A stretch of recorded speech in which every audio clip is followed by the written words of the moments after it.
আজি আমি exercise R3 4 number তলৰ সংখ্যাবোৰৰ তুলনা কৰা কোনটো ডাঙৰ কোনটো সৰু কৰিব লাগে আশা কৰো। এক নম্বৰত আছে 2 to the power 8 কিমান হ'ব আমি যদি ভাঙি দিও 2 1 2 3 4 5 6 7 8টা 2 পূৰণ হৈ যায় না এটা আমি পূৰণ কৰি আমি কিমান পাম 256 আৰু আছে 8 স্কয়ার মানে 8 পূরণ 8 আর পূরণ করলে আমি কিমান পাম 64 পাম এটা এই দুটো বড় পূর্ণাঙ্গর এক জায়গা থেকে আমি লিখতে পারি 2 to the power 8 ডাঙর রাখতে 8 স্কয়ার কে है ना এসে বুঝি পাইছা দুই নম্বরটা করব হা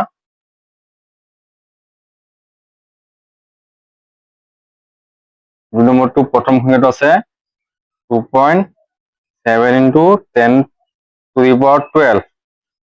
আর আছে 1.5 into 10 to the power 8 এটা ভাঙিব নালাগে ইয়াত খালি চাৰি হল 10ৰ সূচকটো কা ডাঙৰ এটো ডাঙৰ হয় না নাই লিখি দিলে হলে তাকে 2.7 into 10 to the power 12 ডাঙৰ গাতকে 1.5 into 10 to the power 8 তকে নিশ্চয় বুজি পাইছা 5 নম্বৰত কি আছে তলৰ ফলাফলবোৰ ধনাত্মক সূচকেৰে প্ৰকাশ কৰে ইয়াৰ সূচকেৰে কি আছে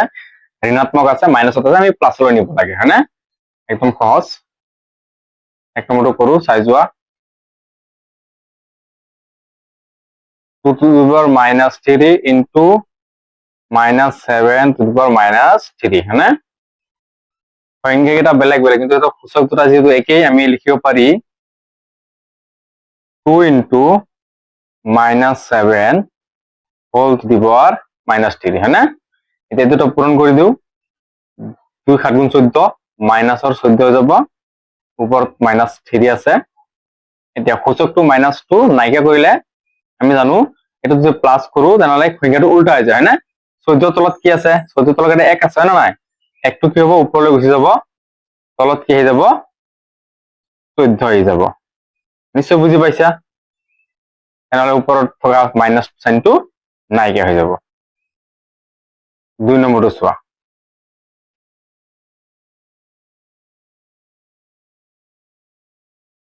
দুই নম্বৰটো কি আছে -3 whole to the power -4 into -5/3 whole to the power -4 মানে সেম কন্ডিশনৰে সংখ্যা হয় বেলেগ বেলেগ হ'ব পাৰে কিন্তু সূচক যেটো একে আমি লিখিব পাৰো -3 into 5/3 whole to the power -4 মানে লিখিব পারি এতিয়া যেটো দুটো পূরণ হৈ আছে আমি এইটো 3 কাটি দিব পারি মানে এই মাইনাস ইনটু ইয়ালত পূরণ হৈ আছে না নাই মাইনাস প্লাস মাইনাস এতর একই নাই এক আছে 1 5 গুণ 5 উপর কি আছে হোল টু দি পাওয়ার -4 এতিয়া আমরা খালি এটো মাইনাস ইনটু নাইকিয়া কৰিব লাগে সূচক যদি মাইনাসত থাকে খালি মনত ৰাখিলে হল সংখ্যাটো উল্টাই দিলে হল যেহেতু ইয়াত একই নাই মানে তলত কি আছে 1 আছে হয়নে একটু উপর গুছি যাব একটু উপর গুছি আহিল মানে তলত কি থাকিব 5 থাকিব সূচকটো প্লাস হৈ যাব নিশ্চয় বুজি পাইছা এক্সারসাইজ R3 6 নম্বৰটো বহুত ইম্পৰ্টেন্ট কোশ্চেন কিন্তু প্ৰায় পৰীক্ষাত আহি থাকে তাহলে তো কি হৈছে ইয়াৰ প্ৰামাণিক ৰূপত প্ৰকাশ কৰিব লাগে এটা প্ৰামাণিক ৰূপটো কি জানিব লাগিব প্ৰামাণিক ৰূপ হৈছে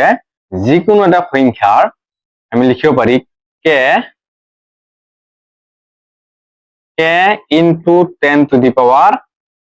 m এনেকুৱা আহি নিব লাগিব এটা সংখ্যাটো না নাই এটা এই k ঠাত আমি কি লিখিব লাগিব জানা নাই এই k ঠাত লিখিব লাগিব 1 পৰা 9 ৰ ভিতৰত যিকোনো এটা সংখ্যা ইয়াত এইটো মনত ৰাখিব লাগিব 1 2 3 4 5 6 7 8 9 এনেকুৱা এটা সংখ্যা কি হ'ব লাগিব এইটা সংখ্যাৰ ভিতৰত যিকোনো এটা সংখ্যাহে বহাব লাগিব দশমিকৰ আগত থাকিব এতিয়া এটো কেনে কৰা একদম সহজ কিন্তু এটো বহুত পৰীক্ষাত আহে এমসিকিউ টাইপত এক নম্বৰটো চোৱা মই কেনে কৰি দিও প্ৰথম কোশ্চনটো আছে 3 4 3 0000 এটো প্ৰামাণিক ৰূপত নিবলৈ হলে আমাক চাবলৈ দশমিক আছে না যেহেতু দশমিক নাই এই সংখ্যাটো দশমিক নাই আমি ভাবি ল'ব লাগিব যে দশমিক ক'ত আছে শেষত আছে একদম ইয়াত শেষত ধৰি ল'ব তোমালোকে ইয়াত এটা দশমিক আছে এতিয়া দশমিকটো আগুৱাই লৈ আহিবা মনত ৰাখিবা দশমিকৰ আগত কি সংখ্যা থাকিব পাৰিব এটাই সংখ্যা থাকিব পাৰিব এইটো 1 পৰা 9 যিকোনো এটা সংখ্যা থাকিব পাৰিব এই দশমিক সংখ্যাটো তুমি আগুৱাই লৈ আহিলা ইয়াত লৈ আহিলা হয়নে ইয়াত লৈ আহিলা যিহেতু 3.430000 কেইগড় দশমিক আগুৱাই আনিছা তুমি গণিব লাগিব হয়নে 1 গড় 2 গড় 3 গড় 4 গড় 5 গড় 6 গড় আগুৱাই আনিছা এতিয়া পূৰণ দিবা 10 to the power 6 নিশ্চয় বুজি পাইছা এইটো হয়নে পিছত বাৰু দশমিকৰ পিছত শূন্যৰ কোনো ভ্যালু নাই তোমালোকে বুজোৱাৰ কাৰণে মই লিখি দিছো নিশ্চয় বুজি পাইছা 2 নম্বৰটো চোৱা সেম কন্ডিশনত আছে 2 নম্বৰটো হয়নে 70040 ছটা 0 1 2 3 4 5 6 ইয়াতো কি নাই দশমিক নাই প্ৰামাণিক ৰূপত নিব লাগে কিন্তু দশমিক নাই আমি ভাবি লম দশমিক ক'ত আছে শেষত আছে শেষৰ পৰা একদম আগুৱাই লৈ আহে যাতে দশমিকৰ আগত যিকোনো এটা সংখ্যা থাকে কিন্তু তোমালোকে শেষৰ পৰা ধৰি দশমিক একদম আগুৱাই ইয়াত লৈ আহিছা এতিয়া লিখি দিয়া 7.0040 এটা দুটা তিনটা চাৰিটা পাঁচটা ছটা 0 হয়নে কেইগড় দশমিক আগুৱাই আনিছা 1 গড় 2 গড় 3 গড় 4 গড় 5 গড় 6 গড় 7 গড় 8 গড় 9 গড় 10 গড় আনিছা হয়নে পূৰণ দি দিবা 10 to the power 10 এখিনি ক্লিয়াৰ হৈছে এতিয়া এই দুটা চোৱা এটা পাজল নালাগে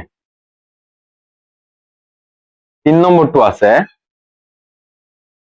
0.123456টা 0 1 2 3 4 5 6 1 5 মই কি কৈছিলো দশমিকৰ আগত যিকোনো এটা সংখ্যা থাকিব লাগিব হয়নে 1 পৰা 9 তো শূন্য আছে দশমিকৰ আগত কি থাকিব লাগিছিল 1টো থাকিব লাগিছিল তে দশমিকটো পিছুৱাই নিব লাগিব হয় নাই তেতিয়াহে দশমিকৰ আগত কি হ'ব 1 পৰা 9 যিকোনো এটা সংখ্যা হ'ব হয়নে দশমিকটো পিছুৱাই লৈ গলো ইয়াত বহাই দিলো কি লিখিব পাৰি আমি অলপ ভালকে চাবা এখিনি 1.5 দশমিক পিছুৱাই লৈ গৈছো হয়নে এই গড় 1 গড় 2 গড় 3 গড় 4 গড় 5 গড় 6 গড় 7 গড় দশমিক পিছুৱাই লৈ গৈছো হয় নাই যেটো দশমিক পিছুৱাই নিছো এনেল 10ৰ ওপৰত সদায় মাইনাস বহিব 1.5 into 10 to the power -7 বুজি পাইছা এইটো 4 নম্বৰটো চোৱা 4 নম্বৰটো সেম কন্ডিশনত আছে কি আছে 1 2 3 4 0.000143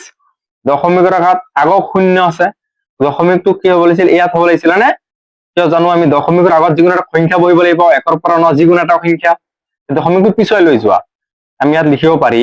1.436 দশমিকটো কি গড় পিছুৱাই গ'ল 1 গড় 2 গড় 3 গড় 4 গড় 5 গড় হয় না 10 টো পূৰণ হ'বই কিন্তু যেটো দশমিক পিছুৱাই গৈছে 10ৰ ওপৰত সূচকটো সদায় কি হ'ব মাইনাসত হ'ব নিশ্চয় বুজি পাইছা যদি বুজি পাইছা মোৰ চেনেলটো সাবস্ক্ৰাইব কৰি দিবা আৰু ভিডিও তোমাৰ বন্ধু বান্ধৱীলৈ শেয়াৰ কৰি দিবা ধন্যবাদ